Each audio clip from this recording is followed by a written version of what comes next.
Hello, everyone, and good evening. I am glad for all of you who are here. If you are watching this live stream in the replay on YouTube, I appreciate you viewing. If you are here for the live broadcast, I'm thankful that you are here to take part. I think this is going to be an exciting broadcast. I am actually still waiting for Nathalie and Les to join the StreamYard. I'm going to send them a link once more just to make sure they have the link, and then we will get rolling.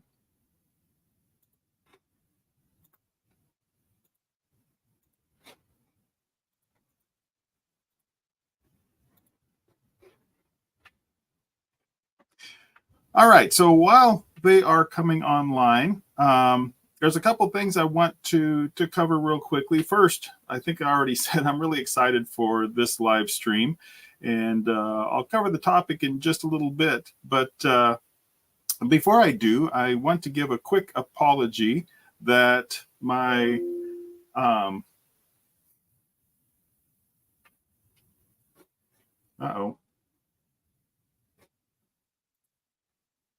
So it looks like Nathalie's Mac does not support the live stream technology.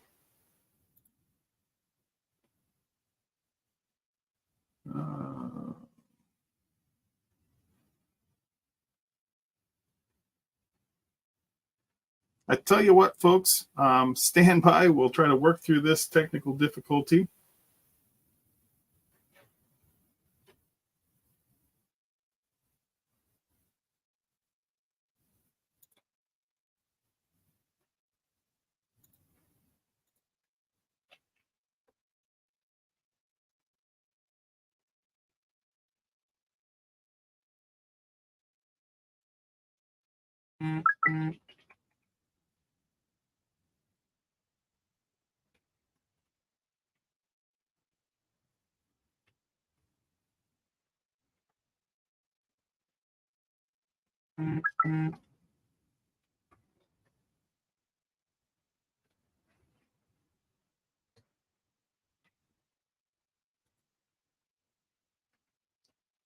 All right, we will try to get them.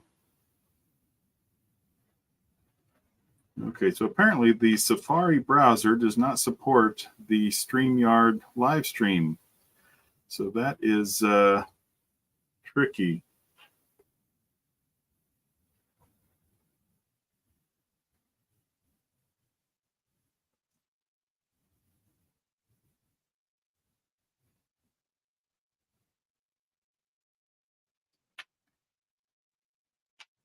Stand by, folks. We'll get it worked out one way or another.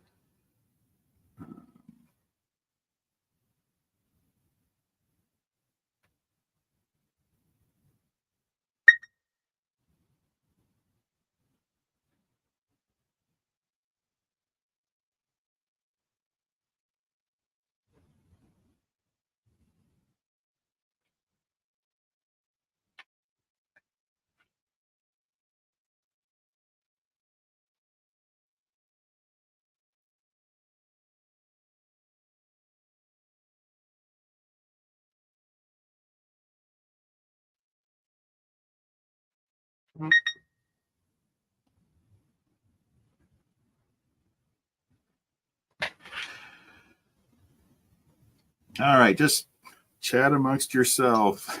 Jay Evans brings up a good question. How is everyone's hives doing? So interesting question. It's a good time of year to, by now people are kind of shutting down for the winter, and hopefully the bees are looking pretty good going into winter.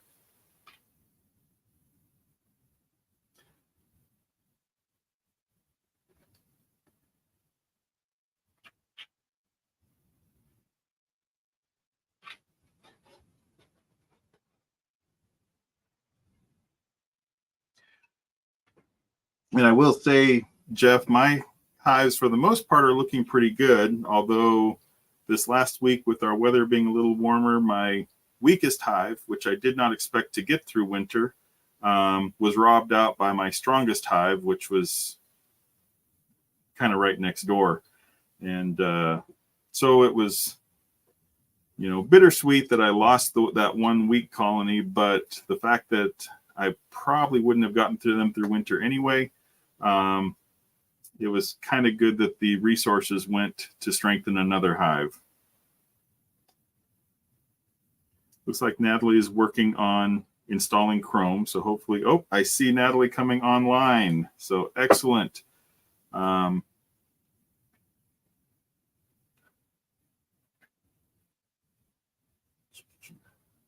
we'll check and see if Les is also going to be joining. That hive that was weak, they were actually down to only 3 frames. So there wasn't much to that colony.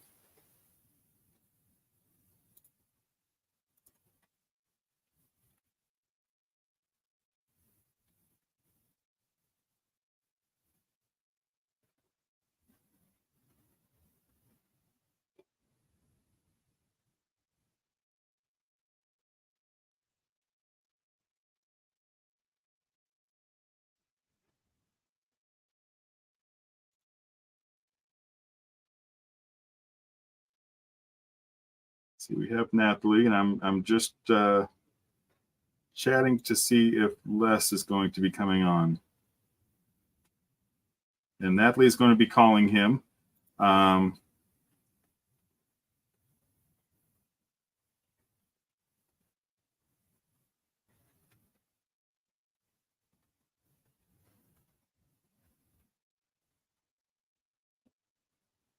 It's very possible Les had the same browser issues as Nathalie did, so they are working on that.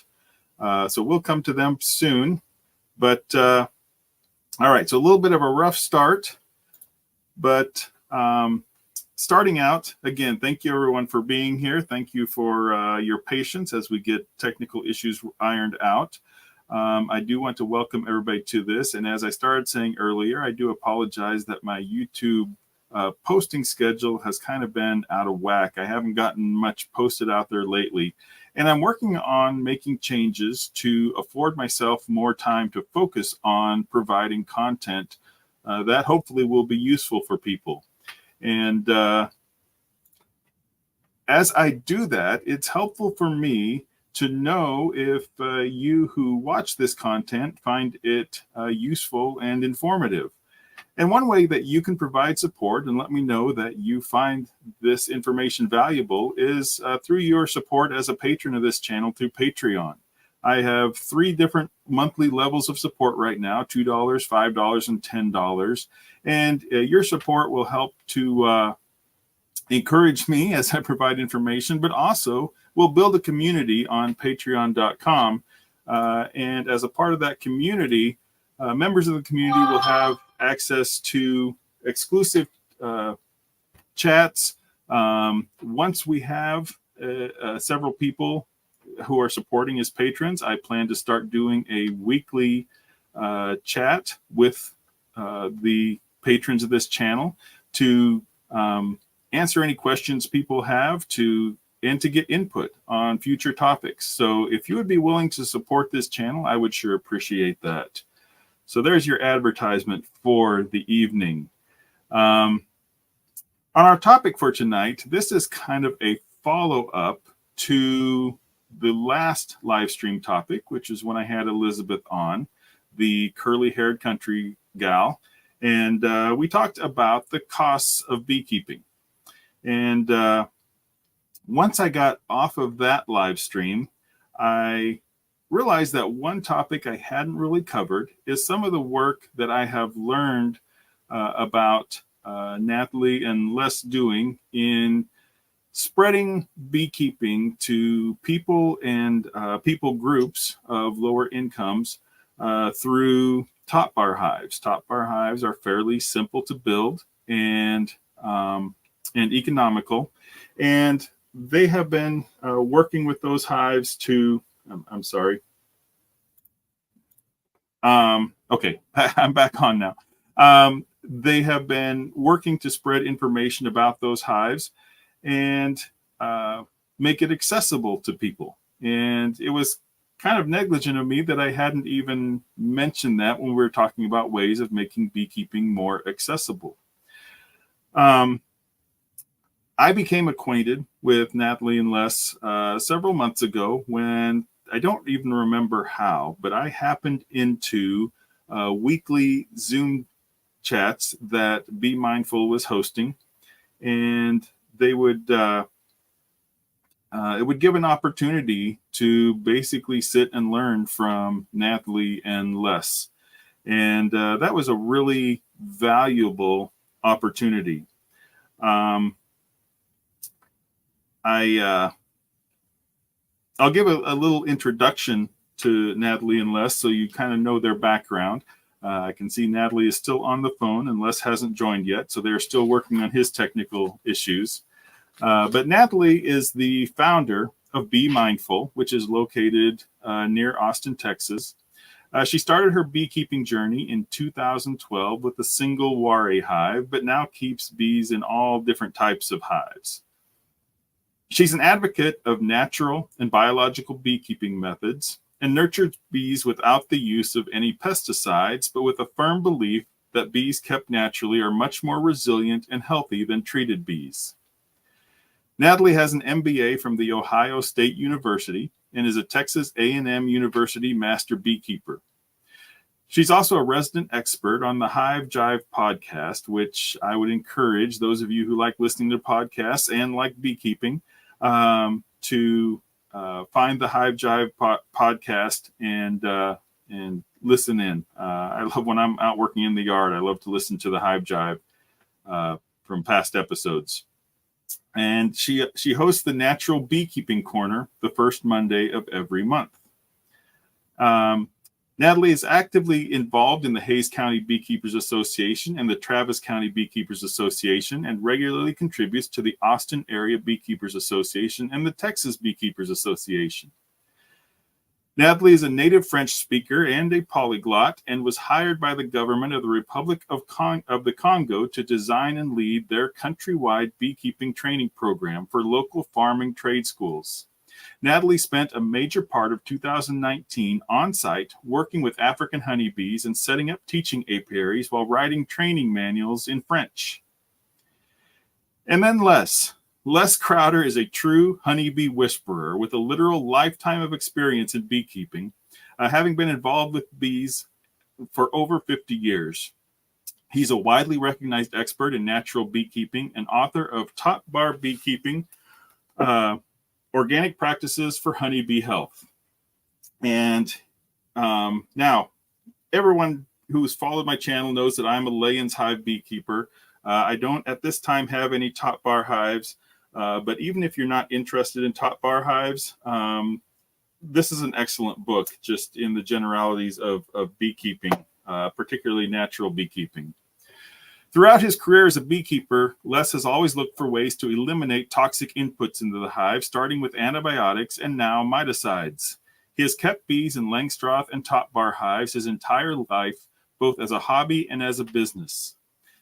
Les is the past president of the New Mexico Beekeepers Association and was a honeybee inspector in New Mexico for 5 years. He's taught natural beekeeping classes domestically and abroad for over 35 years, both in English and Spanish. And I will add that when I was able to join their Zoom chats, I felt like a neophyte sitting at the feet of a master to listen to Les talk about honeybees. I hope someday to have half the knowledge of bees that he has and apply it with a quarter of the wisdom that he has. So I'm very glad. It's my privilege and honor to welcome Nathalie and Les to the stream. Welcome to both of you. Thank you very much, Monty. Sorry about the technical difficulties. That's okay. Stuff happens, and we were able to work through it. I'm glad that installing a different browser was able to get over the issue. Yeah, we're on Mac products, so Safari was not really happy with live stream. We did a little tap dancing. We had you tap dancing for a bit. That's good information for the future for future live streams to check and make sure people are not using the Safari browser. Mm-hmm. I'm pretty good with. What's that, Les? I understand bees pretty well. Computers, I'm not so good at. You're here now. You made it. We got it taken care of. So starting out, and I gave my introduction, and Nathalie, I mentioned that you are the founder of Be Mindful LLC. I've noticed in the email, the general email for Be Mindful, and the Instagram, you have Be Mindful Honey Farms. Yes. But there's much more to Be Mindful than honey farming. And I was wondering if you would take just a little time and share the mission and some of the work of Be Mindful. Yeah, so we provide all kinds of services, beekeeping services, really, whether it's ag valuation services, consultations, education, and community outreach. That's kind of what we do. Les and I together. We do have some honey, because what kind of beekeepers would we be if we didn't have some honey? But it's not our core. It's not the core of our business, and we're just kind of just kind of trying to educate people about horizontal frameless beekeeping, the advantages, the fact that it's light, the fact that it's cost effective, and really very accessible to people of all kinds of budgets and physical abilities. So we're kind of trying to create a community with that, right, Les? Yeah, we're trying to take over the world. Yes, that's right. One hive at a time. And I do think one very valuable resource that you provide on the Be Mindful website, you have the map and list of natural beekeeping resources around the country. Right. And I have directed people to that several times when someone will ask, well, I live in such and such place, where can I get, treatment-free bees or some support? And that's a really valuable resource. Yeah, we tried to create resources that make it easier for you to go both top bar with the free plans and treatment-free natural beekeeping with the locator map for providers of treatment-free bees in the United States and North America in general. So if you look at the locator map, you can kind of tell who's near you, and then you can kind of you can contact them directly and see if they have stock for you. Right. And Les, you obviously Top Bar Hives have been around for a while, but you had done some work to kind of find kind of the ideal dimensions for the Top Bar Hive, which you have your plans posted, as Nathalie mentioned, on the Be Mindful website. I was wondering if you would talk a little bit about how you came to favor Top Bar Hives and how you came settled on your design for the Top Bar Hive. Well, yeah, thank you. I started off keeping bees when I was 15, and we put them in my mom's Langstroth box. My mom had gotten bees, had gotten a beehive, but never put bees in it. And it was in her garage. And my grandpa, her dad, and I saw a swarm of bees, really didn't know what to do. Took the frames out, cut the branch the bees were on, and lowered the whole branch in the box. Put the lid on it and said, there, we got them. And they did. They stayed, and they built comb on the branch and on the top, and it was a big mess. But I started keeping bees. And back then, the only option was the Langstroth. There really wasn't any mention of beehives, and skeps were considered, archaic or whatever and all that. So I started keeping more and more bees. And then I had about 100 hives, Langstroth hives. And I heard about, I saw a drawing of a Top Bar hive in the American Bee Journal. And I thought, well, that's cool. The reason I was interested mainly is I started realizing that in order to keep bees without giving them any antibiotics, I wanted to occasionally renew the combs out of the brood nest.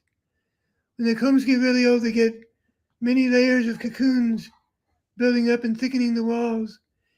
And the larvae defecates on the bottom of the cell before it spins its cocoon. And all that begins to add up, and bees in nature abandon old combs, let the wax moths eat them, and build new combs either somewhere else or in that space after the wax moths have cleared them out. But I got to thinking, well, that kind of hive, it you would have to scrape the foundation out of the frame, put a new sheet of foundation. They just build their own. I thought that would be kind of cool. So I went out and built one, even though there was no dimensions. I just guesstimated. And that was a pretty straight-sided, the bottom and the walls were almost 90 degrees or just a little over 90 degrees so that the combs would lift up and out. And I kind of fooled with that for a while, and I realized, well, if I was getting my degree at the University of New Mexico in biology at the time. And I took a calculus class, and I thought, what if I widen that angle? What's the optimum angle to maximize square inches or cubic volume of the box? And that turned out to be 120 degrees. And I thought, well, that's cool. That's the interior angle of a hexagon.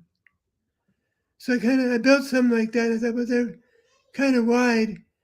Then an old friend of mine, I built a top bar hive out of willow wicker, kind of parabolic shaped trough.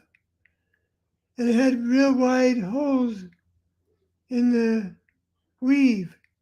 So I mudded it with cob. It's like a straw hay soaked in a clay slip.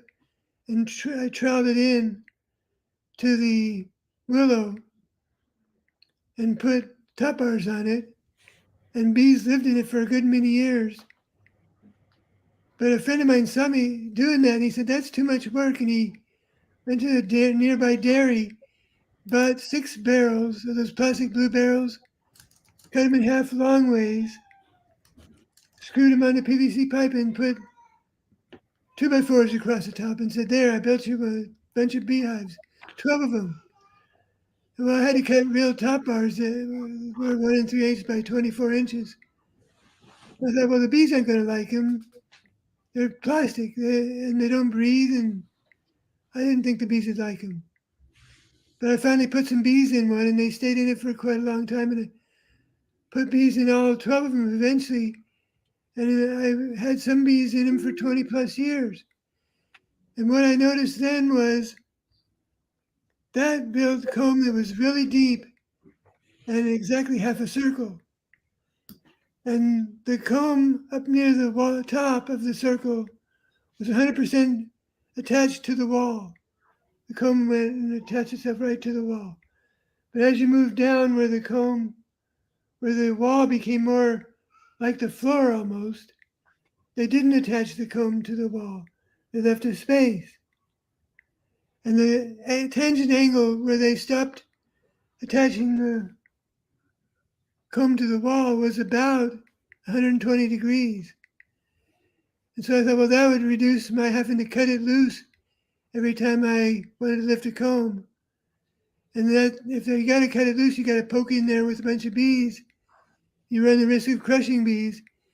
And I've always, since I was a kid, tried not to crush bees. Just felt like that's an important part of the deal. I'll make a deal with you if I try not to crush you, don't sting me. And we make a pretty good deal, and it works most of the time. So that's what I did. Especially when it's in Spanish, right? Mucho mejor en español. Entiendo más el español que el inglés. Like, I do have to say, Les, and not to interrupt, but the way that you work gently with bees, and I've talked about how you move slowly and so on. I've tried to emulate that and found that it has been very valuable in my own beekeeping, and keeping the bees calm while I'm working in the hive. Yeah, I like to call it Tai Chi beekeeping. Really, if you move this fast, kind of slow, across the top of the beehive, they can't even see that motion. I swear. It's like the minute hand of the clock to us. So they're more hyper. They're faster paced than we are. They see ultraviolet. They don't see infrared. They don't see red. So they see the faster wavelengths, but not the slower wavelengths. So I think, it really helps them. It makes us fall into the background noise instead of suppose so much of a threat.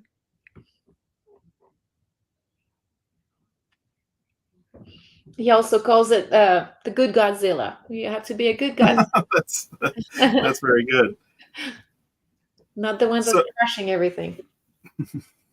so Nathalie, what made me think of bringing you on, as you know, I contacted you following up my last live stream about the cost of beekeeping, and I thought about the work that you had done in Africa in working and establishing beekeeping training programs there. Yeah, in the And Congo. right.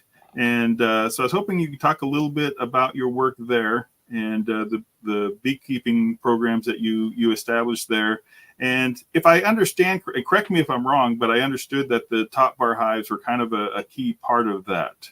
Yeah, definitely. So in 2019, I got hired by the Congolese government to design and lead their beekeeping training program for the country, for the trading school, the trade schools, the farming schools.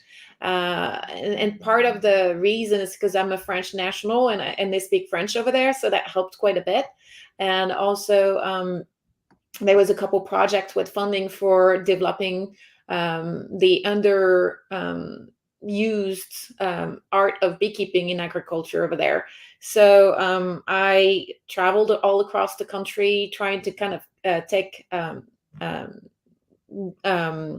what is it, stoke, or just kind of try to realize what was going on already on site in the country, and what was needed in the different schools.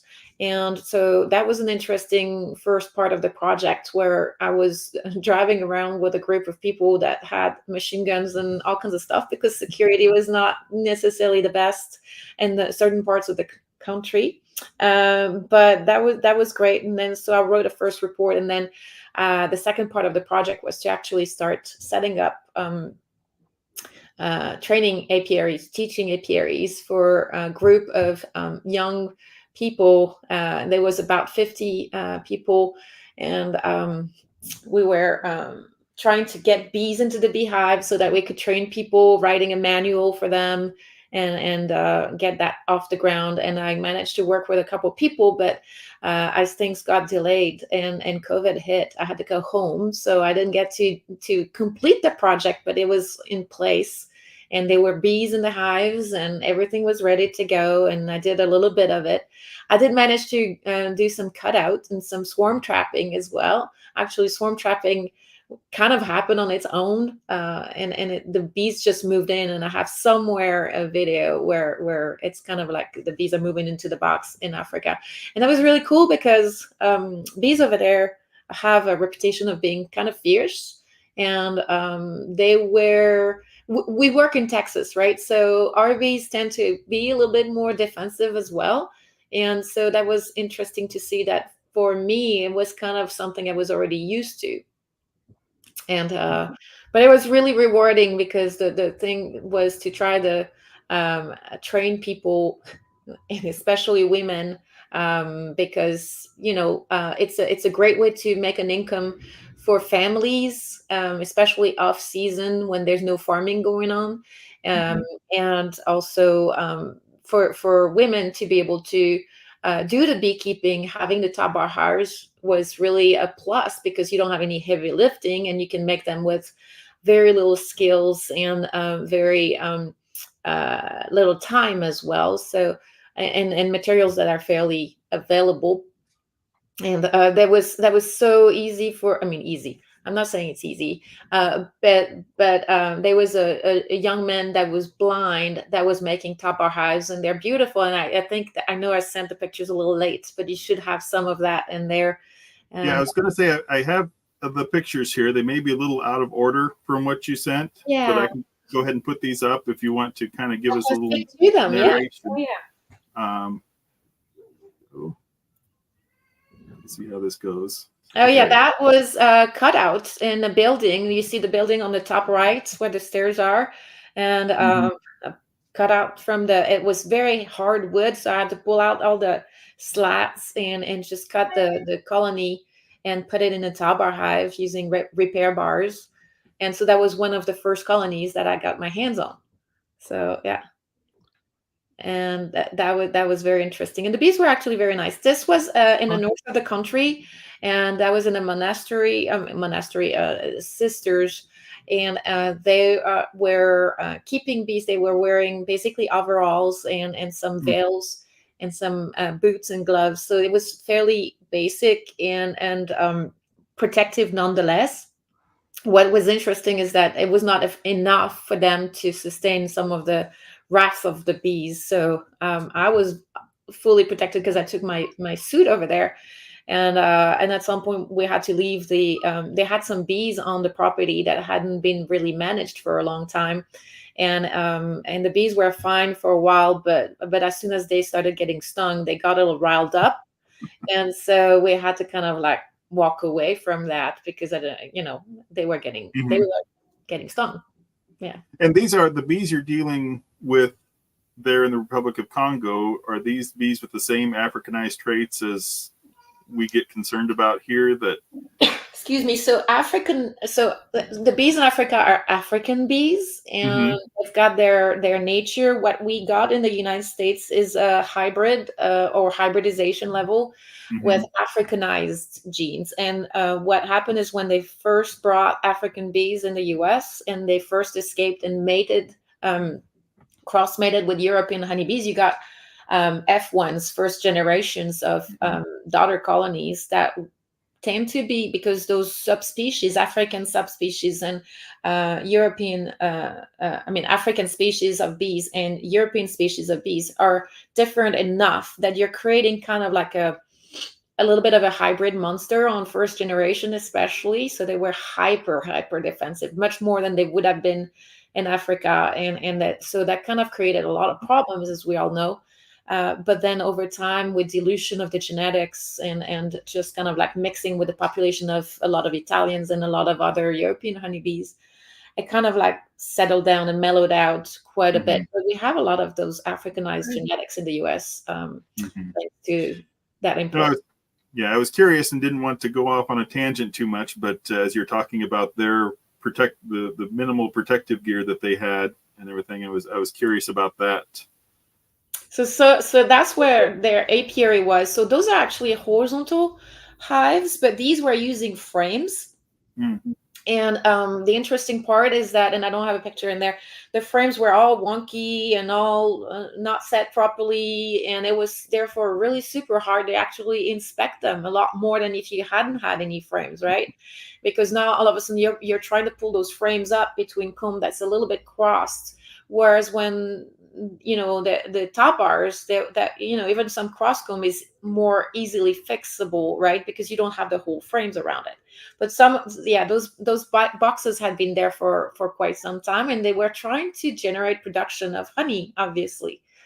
But what is interesting is that in Africa, when that production of honey is not very developed, so there's a demand. There's also a lot of dilution of honey with water or other things, and combine that with the heat, you end up with a lot of fermentation. So premium honey is not really readily available. So I was there to teach them a little bit some of that as well, and how to properly extract and end up with a product of quality. But and then the other thing that I like about beekeeping in Africa for communities, rural communities especially, is that when you don't have a lot of food, they can also eat the brood, and they do. And so that's a nice backup for that. That's a beehive product we don't think about much here in the U.S. So that was with the two ladies. We were lighting up the smoker. That was basically a can, a homemade smoker, and they were using corn stalks. Like this, yeah. Wow. So pretty basic, but it works. And that's one of the top bar hives that I got to visit on.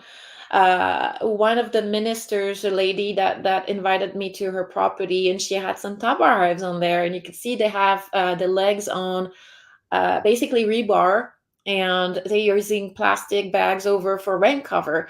The reason they have the legs like that is to minimize a little bit the problem with pests, and so but that was nice to be able to go into those as well.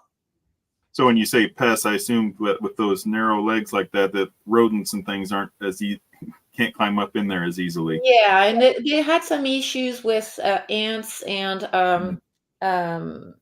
I forget what, termites. Obviously, you don't want the wood not too close to the ground. So you have to make sure that you're using something like metal, and you can they were greasing the rebar for the ants. But as you can see, the grass is growing and touching, and so that can be an issue. Yeah. And then the next one is those hives that were built by a young man that was blind, completely blind, and he built those himself. And he actually built a really fancy roof for the occasion as well. So pretty impressed. That's the young man in question. Yeah. And so that's when we went visited a village, and there were women that were keeping bees for a while in these, and you can see they're a little bit deeper, and they were complaining about attachments a little bit. But what happened here is that they got stolen, they got vandalized and stolen because people were going for the honey, and so that happens a lot in Africa.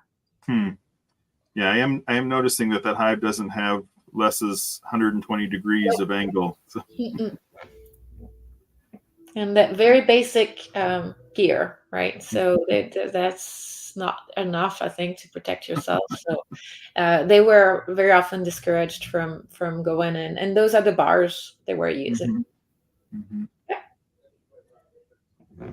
And that's the group, and you can see the soldier in the back with the you don't see the rifle, but that was one of the schools that we visited, and it was very official, very very well received, basically. Oh, that's good. Yeah. And I think there was one more. Oh, and that's the minister that hired me in basically technical education and employment and all that good stuff. And that was when I got to meet him for the first time. And yeah, that was really cool. So you had said that your work there was kind of cut short because of COVID. Do you have plans to go back and continue the work that was started? Yeah, so the finances, the budget is not there right now, and it was a big European project that got diverted after COVID. So not at the moment. So I'm looking for what I ended up doing is working with the refugee community in Houston, with the Farm of Peace and Shamba Yamani it's called, and Les was there as well, and we helped them set up their teaching apiary, and their first year was kind of interesting because it was more of a trainer kind of a thing. It's a little bit hard from a distance too, but now they're on the roll, and we've got we take in people that are doing the training over there. We take them into our apprenticeships, and we make sure that they're getting the skills they need to be successful. And the apiary is not really rock and rolling, and the goal is to again generate income, and for them to sell bees, and they're selling honey, and it's a community building project, and women are getting into this, and it's very rewarding to see that happening. Yeah. Neat. And Les, I know you have done, you have taught around the world in terms of for beekeeping, but I do know that you've traveled to Jamaica several times. If I remember correctly, you have family in Jamaica, and you can correct me if I'm wrong. I married a Jamaican and brought her back with me. There you go. So I've got granddaughters now from that. That are. So I'm interested to know, with your experience of working down there. I've heard you talk a few times about beekeeping in Jamaica, and I'd like to hear about your experience down there. Yeah, so I started keeping bees in Langstroth, and then experimented with tupper hives for about 15 years.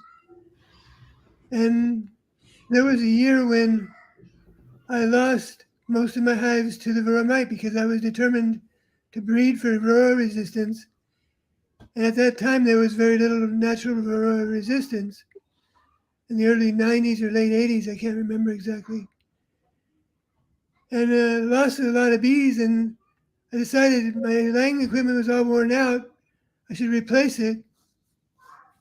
But I didn't have any honey to sell to buy the new laying equipment with. So I thought, you know what, I can make a topper hive for $10. A fully functioning topper hive back in those days. I'm just gonna make 30 of those, and then I'll make some honey, and then I'll save that money and buy more laying equipment. Mm-hmm. And it worked out pretty well. The year worked out good for me. I made some honey, and I remember thinking, why would I buy laying equipment? I can buy one beehive for $10 or one beehive for 150. What's to ask? What's the question there? And the thing is, it works so easy. And then a lady contacted me from Jamaica, and they were interested in topper hives for the same reason, that they're just very cheap and easy to build yourself. They don't require fancy saws or anything. And so I went and started teaching him in Jamaica for a few years on the winter. I like going there in the winter, and very like-minded people, very fascinating people. And I met a guy at one point who said that it took him all day to make 10 frames. Mm-hmm. He made his own frames with a handsaw. Oh my gosh, it'd take me, I would never even try it. I wouldn't even, he makes it, and he said that he can make 10 or 5 complete topper hives in a day. And so for him, it was no issue anymore. He was going to go topper. Not because he couldn't make his own frames and do, but remember, a lot of people don't have the luxury of ordering from Dedan or Man Lake and expecting it in a few days on the driveway. You can't do that in Jamaica. So they have to make their own beehives in much of the world. But the thing is, we also here don't need to spend $300 on a beehive. We can spend about 50 and make our own, and you can make a lot more beehives. And so it really, and then my other question was, if I go at all topper hives, what's that going to do to my honey production? It did. I guesstimated after a couple of years that I lost about 20% of the honey production. I gained about 6 times the wax production. I was making lip balm and soap with beeswax. So I figured, I make more money on my beeswax than I do my honey anyway. Mm-hmm. And it just seems like win-win. The bees seem to like them really well. I could open them. And I even designed in the ridge to put the top bars down on too, so that so the bees could tell how to get out of the way. You squash bees between the two flat surfaces. They go by feel and they can't tell which way to go. But if you squeeze them on a ridge, they quickly feel like, oh, I have to go forward or backward, but I can't stay here. Like Get this. out of the way. Yeah, like Natalie's showing there. And so, it just seemed like it's good for the bees, good for people. Doesn't cost much. Still make plenty of honey and more beeswax, and it's just a good win-win for everybody. Yeah, and by the way, those $50, you can put 2 colonies in there because you can make them double. And it only takes you 2 hours to build it from scratch. Yeah, I'm a little conflicted by this this live stream, because you know that I favor lay-ins hives, and I feel like now we're doing a sales job to for the top bars. But I do understand also in Jamaica, Les, that kind of because of economic situation there, they kind of had to go through when Varroamite came in, they kind of had to go through the natural selection process. Did I understand that correctly? Yeah, that was the other thing that I found so fascinating. A lot of the beekeepers are what we call Rastafarian. It's a kind of a religion, and you can tell them because they don't shave hardly. And they're wearing all cotton clothes and very natural. And they usually have a cigarette hanging out of their mouth, and don't ask what's in it, but Smells good over they're very laid back people, and they're very They were formed when slavery was banned in Jamaica. The slaves left the sugar plantations and went out into the bush, and a man from the United States donated a 20-acre tract of land and said, y'all can go live there. I can't put any infrastructure in, but just, if you need a place to live now that you can't stay at the slave quarters anymore, you can go there. And that's where Rastafarians started. And they set up their, in a sense, religion with the idea that they would live organically from nature and they would not use sugar. And they decided that it was fine to use bee honey, but not sugar. And a lot of Rastafarians became beekeepers. And it was against their religion, if you will, to put pesticides in the beehive. So when the varroa mite came, the government offered them Apistan year after year at a fairly high price, and they wouldn't take it because they refused. So they lost a lot of bees. But after about 3 to 5 years, they started getting some bees that were surviving, and after about 8 years, they were back to normal and pretty much ignoring the varroa mite. So to me, that was a clear sign that if you lean on bees' ability to adapt, it will happen. If you don't lean on it, if you to protect bees from themselves, from the mites, then they keep needing that protection. They'll breed themselves in whatever circumstance we provide them. And we need to provide them the mites that they can get adapted to. Yeah, I think it's amazing, and you have been involved in beekeeping much longer than I have, so it's amazing how long I'm sorry, I'm not trying to get on a soapbox here, but how long the consensus has lasted that honeybees are unable to adapt to the varroa mite when Right. We have seen places where they have and done so very successfully. Yeah, and I've been through this before because when I first started, I was told you can't keep bees without antibiotics. If you don't give your bees antibiotics, they'll all get American foulbrood. They'll spread the disease to everybody else. That's terrible. You're very irresponsible if you don't give your bees antibiotics. I thought, well, the Romans kept bees, the Greeks kept bees, the Egyptians kept bees. We kept bees till the 40s without antibiotics. And if you get a 1930 ABCXYZ of beekeeping, it shows the American foulbrood, and it says, if you get this, just requeen with resistant stock. Well, that was easy for them back then. And now we got all these rigmarole to go through. And for years, I was told, no, they won't survive. So, but they're surviving year after year. They're doing great. They've never tasted one bit of antibiotic. No, I don't know what you're doing in New Mexico, but it won't work in Wisconsin or anywhere else. Then I met Kirk Webster, and he was up in Vermont, and it was working fine for him. And he was, for a while, he's the only other beekeeper I knew that said we don't need to put antibiotics in the beehive. Now all of a sudden we're fine. We don't need to worry about it anymore.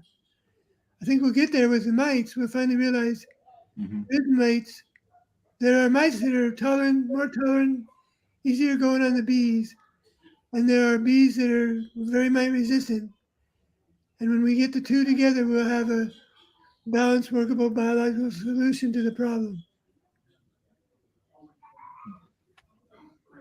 So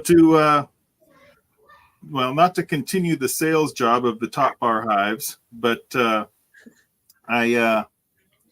if somebody is considering, I've talked about the use of top bar hives in different, in Africa, in Jamaica, in kind of, impoverished areas. But as you mentioned, they're also very economical for people in the U.S. If someone is considering trying out top bar hives, what is some advice you would have for them in terms of, what are some pitfalls to watch for and some, hints that you might give? Well, the main thing that Top bees would like to build comb in a curve. If I hold a flat sheet of paper up, just flat, it flops over, right? If I turn it into a half circle, it stands up straight because of the principle of the arch, in a sense. So bees like to naturally build curves into their comb.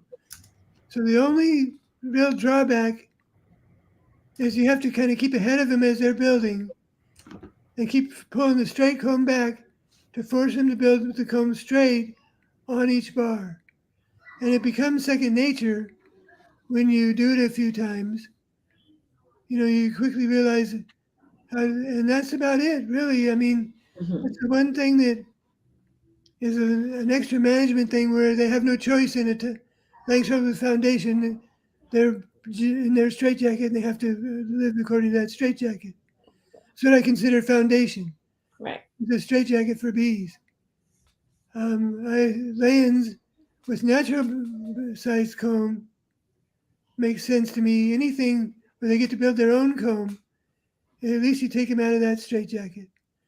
But they would like to curve it, and that's the one thing that they'll tend to curve them towards the back. And so if you just keep pulling the last straight comb back and give them the next comb they're building on between two straight combs, they'll build it straight because they have no choice to make it fit. Mm. Yeah, it's not complicated.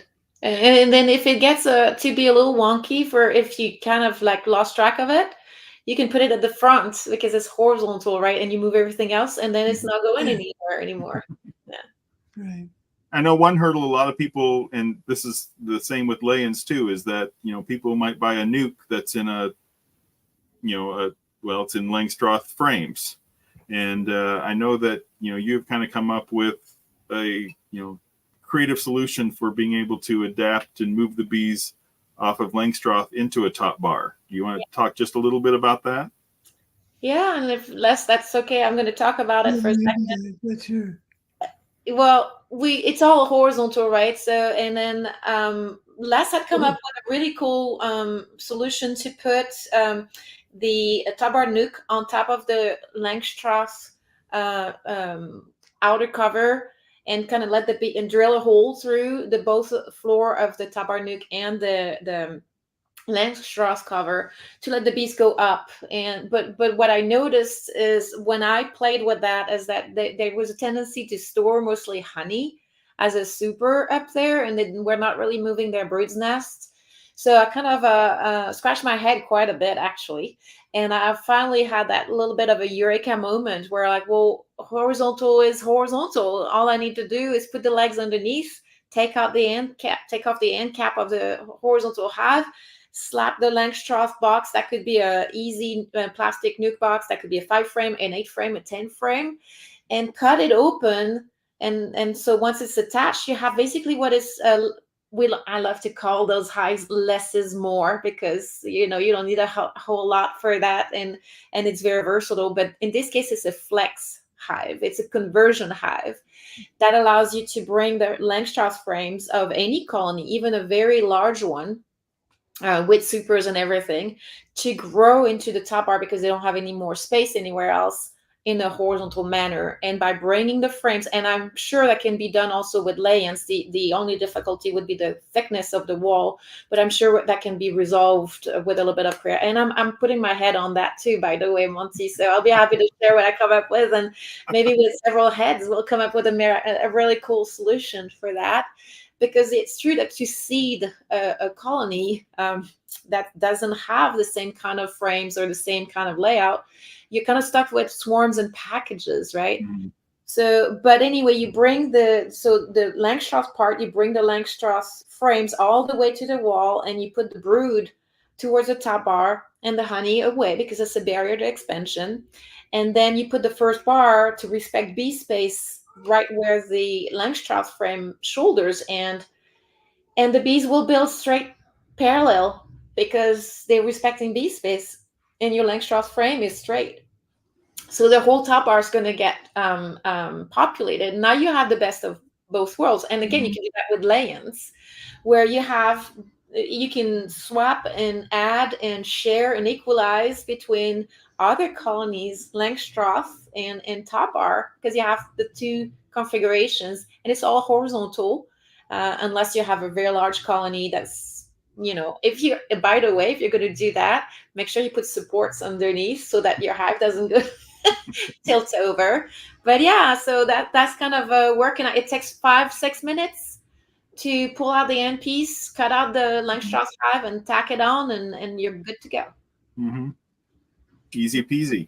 Easy peasy. That's what the blog says. Yeah. I want to circle back just a little bit. T. Avery has, given a couple comments relevant. Talk less about the results that you saw in Jamaica. Same thing, and T. Avery is here in Missouri as I am, and back to 5% losses here in Missouri. And I think as the more people we have around that are keeping bees treatment free and naturally, the better that'll get.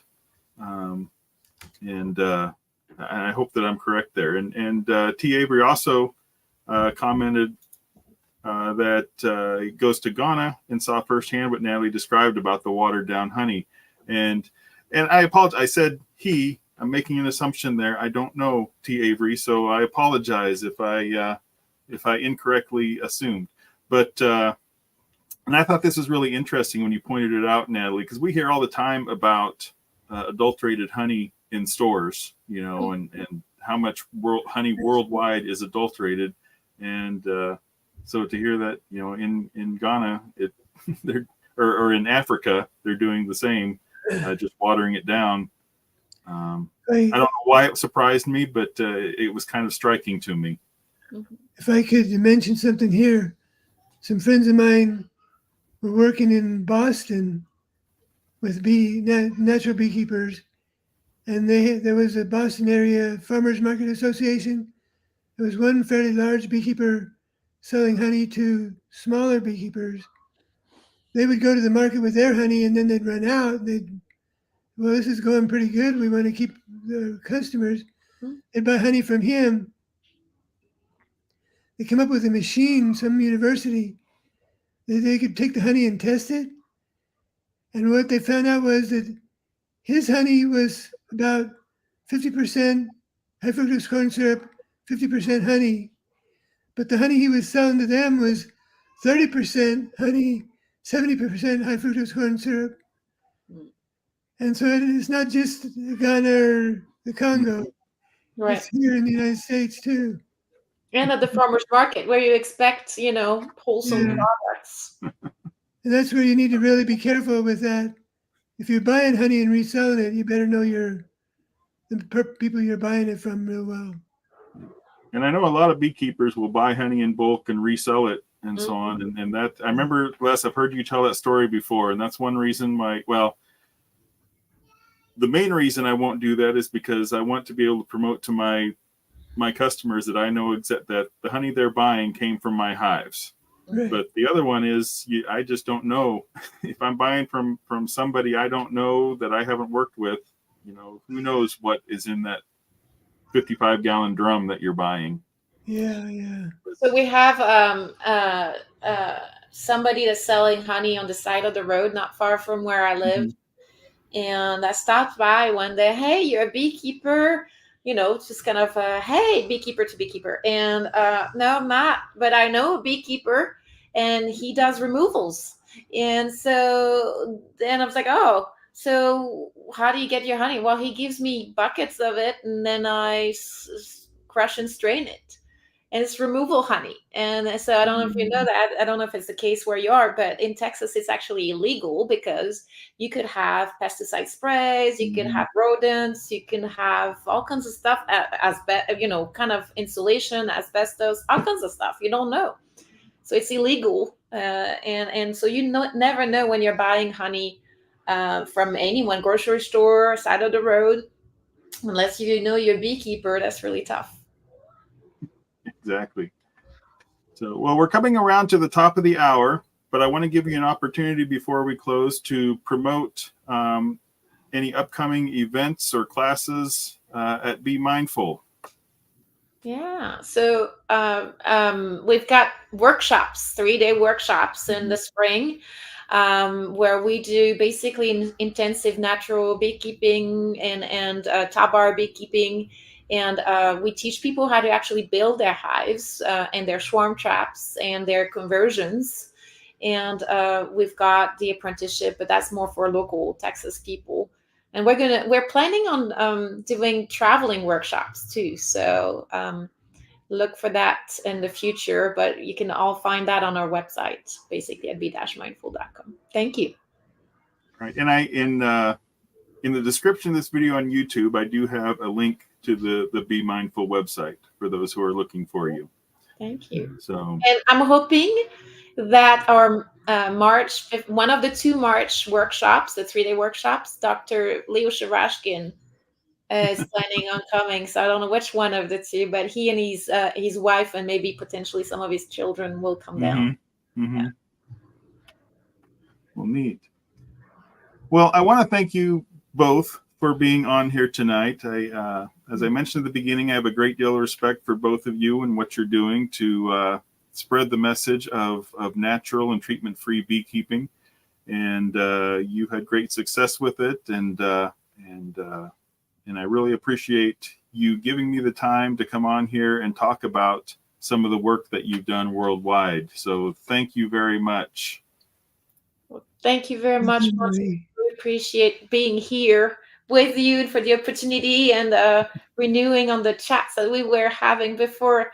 And I will leave the last word to Les because I love. I'm only there as I stand on the shoulders of a giant. Really, Les is my hero. I'm a big groupie, so thank you, Les, for everything you do as well. Well, I thank you, Monty, because there was a time when people had said, "Oh, bees can't live without our help."